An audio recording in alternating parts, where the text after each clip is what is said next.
है और बंसी बज रही शांति सा जहाँ है, चारों तरफ जिस तरह से लोग शांत बैठे हुए हैं, अगर ये कहीं बैठे होते तो प्रपंच ही करते, लेकिन कितनी शांति से महीने बैठी हैं, कितने शांति से बैठे हैं, ये आप में बहुत बड़ा चीज़ है। इसे दर्शन कहते हैं। दर्शन के मतलब है जैसे हम प्रसाद चढ़ावे हैं तो हम जब ताकी थे तब कहते 7 लड्डू लाए 4 पुजारी मार दी, तब हमका लड्डू के पान हमका देवी देवता हनुमान जी और दुर्गा जी कोई नहीं। जब हम आँख मूंद के यहाँ उतर के यहाँ स्मरण की हन, तब हमका गौतम बुद्ध दिखाने, हमका अम्बेडकर दिखाने, हमका ज्योतिबा फुले दिखाने, हमका सावित्री बाई।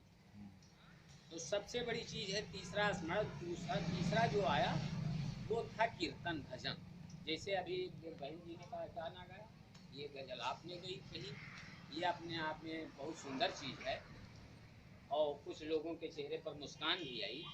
हंसने से बहलता है दिल कुछ देर ही सही, हंसने से बहलता है दिल कुछ देर ही सही, रोने से कोई मुश्किल आसान होती नहीं। जब आप कहीं बैठेंगे तो अपने दुख दर्द को साझा करते हैं। तो ये संगत जो है, संग में बैठने से ऊंच नीच के जो भेदभाव आज समाज में, सबसे बड़ी बुराई जो है जात की, कौन हिंदू कौन मुस्लिम कौन सिख सरदार है, काट कर नसों को देखो एक ही लहू की धार है। हमारा नाती एक्सीडेंट हुआ, अस्पताल पहुंचा, हमने कभी ये नहीं डॉक्टर से कहा ये भी पॉजिटिव मांगा, तो हमने नहीं रोका कि नहीं डॉक्टर साहब ये रुक जाइए, अगर दलित का होगा तो हम नहीं चढ़वाएंगे, ये मुसलमान का होगा तो हम नहीं चढ़वाएंगे। जिसे हम कहते हैं आज छोटी नीच जात के, वो हमारे निगाह में ऊंची है, क्योंकि वो हमारे घर की सफाई हर चीज़ सबकी है करते हैं, और उन्हीं के लिए उन्हीं के बल पर जो आज देश खड़ा हुआ है।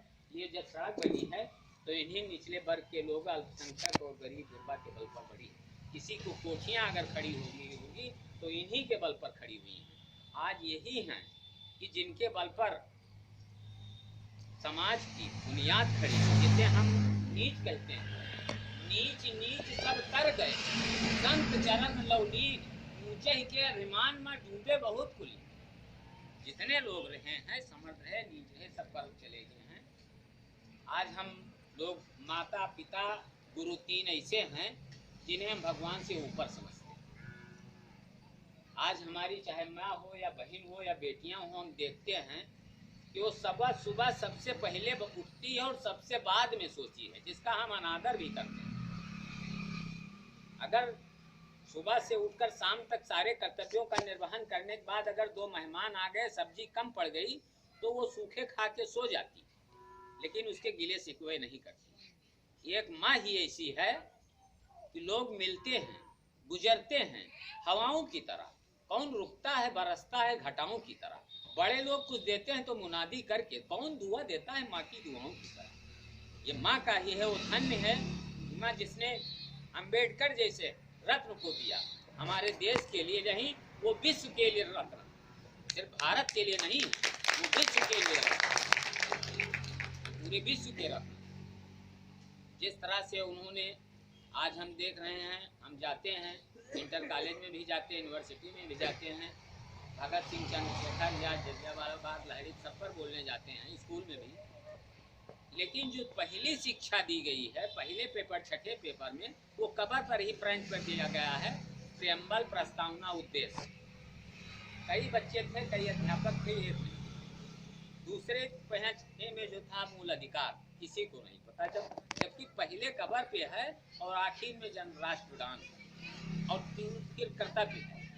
ये चीज़ें हम अध्यापकों से भी निवेदन करेंगे कि ये चीज़ें बच्चों में उनको बताएं, उनका अर्थ समझाएं, उनके अधिकार को बताएं, उनके कर्तव्य को बताएं। और माता पिता का भी यही धर्म होता है।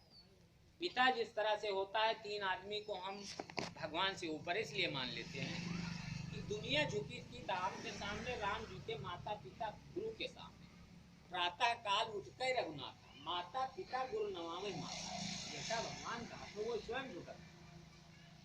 यही कि आपका नाम लिखा गया हुई तो सनाब जरूर पूछा गया हुई, परिचय पत्र बना हुई तो सनाब जरूर पूछा गया। दुनिया में इनसे बढ़कर कोई पहचान नहीं, इनकी दुआ से बढ़कर कोई वरदान नहीं है। इनकी सेवा करके अपनी बिगड़ी बना लो, माता पिता गुरु से बड़ा कोई भगवान नहीं। दुनिया में है, सब जगह है, सब कुछ है, लेकिन जेका तू देखा तो हो कि सब कुछ है, पूरे शरीर में सब कुछ है। भगवान का आत्मा कितने जने में बैठा हो, कोई देख पायो है? या ऋषि मुनि महात्मा जितना ग्रंथ लिख गए जो लिखी नहीं, वो का कोई देखा या कोई कीन है?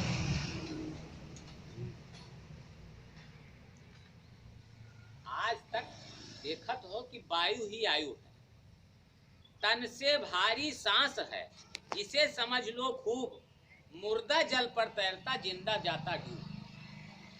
हम चूंकि बौद्ध धर्म के बारे में उतनी जानकारी नहीं रखते हैं, लेकिन मैं उनका सम्मान करता हूं। दो एक बार गए हैं हम जरूर गांधी पार्क में, लेकिन अब चूंकि वो पाली भाषा में है, संस्कृत भाषा में, हमारे दोनों ग्रंथ हैं संस्कृत पाली भाषा में है, हर आदमी के लिए इतना उपलब्ध नहीं है। इन्हें अगर हिंदी में प्रचारित किया जाए या हिंदी में इनके सारे ऐतिहासिक चीज बताए जाए तो आम जनता की या छोटी जातियों और जितने पिछड़े वर्ग हैं इनकी लोगों के समझ में एक दिन जरूर आएगा। जो अच्छा है वो अच्छा रहेगा।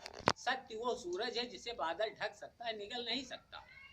कि आप देखो, हम देखें कि यह बादल उठा है, आप देख लियो, जो अनपढ़ आप वैज्ञानिक हुई वो कहीं पानी आवत है, लेकिन जो वैज्ञानिक दृष्टि रखेगा वो तुरंत कहेगा कि ये न होगा कि सब कुछ खुद घटाएं तय करेंगी।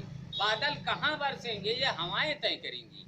हमारी परवरिश आबो हवा अपनी जगह है, हमारी उम्र कितना हो ये सबकी दुआएं तय करेंगी। तुम्हारी श्रेष्ठता विज्ञान की उपलब्धियां, हमारी श्रेष्ठता वैदिक ऋचाएं तय करेंगी। कोई भी मुल्क कितना खुददार कितना जाबाज है, ये शहीदों की चिताएं तय करेंगी। बिल क्लिंटन या बराक ओबामा जब आए तो महात्मा गांधी, अंबेडकर और भगत और सुभाष के वहां तक पहुंचे, वहां सर झुकाए। सबसे बड़ी चीज है कि आज उन्हीं के कुर्बानी, उन्हीं के बदौलत पर आज आप यहाँ खड़े हैं, आप यहाँ बोल रहे हैं। क्योंकि अंग्रेज के जमाने में क्या था, न दलील न अपील न वकील, नो दलील नो वकील नो वकील। तुम्हें हाथ पकड़ लेके चल दीन, कहाँ कौन जेल तू पूछ नहीं सकत, वकील रख नहीं सकत, बहस कर नहीं सकत हो। लेकिन आज अंबेडकर ने वो अधिकार आपको दे दिया है कि अगर कोई आता है तो आप तुरंत पूछ सकते हैं कि हमें किस कानून, किस में आधार पे ले चले, किस में रहे। ये अधिकार अम्बेडकर ने दिया। अम्बेडकर ने सभी जात धर्म, सभी किसी जात पात पक्षपात नहीं, सबको समान रूप पे एक धरातल पर, एक रात पर लाकर कर दिया। आज भी जितने हैं बौद्ध धर्म, चाहे चीन हो, जापान हो, सारे विकसित देश हैं जो मानने वाले, क्योंकि बौद्ध धर्म में पाखंडवाद नहीं, उसमें पाखंड नहीं है। कभी कभी हम कह भी देते हैं, आज जो लड़ाई झगड़े हो रहे हैं, सबसे बड़ी चीज है कि हिंदू कहे राम हमारा, मुसलमान कहे रहमाना, दोनों आपस में लड़ मरे, मरम कोई न जाने, दोनों आपस में भिड़ रहे हैं। युद्ध के जीतना तो समर के बाद का विचार है, अगर हम युद्ध ही न टाल सके तो ये हमारी हार है। सबसे बड़ी चीज है शांत समझौता, जैसे प्रार्थना 3 चरण अभी बताया था, चौथा चरण पर याचना। याचना में हम क्या मांगे कि हमको ये देखना होगा कि बुद्ध के पास क्या है।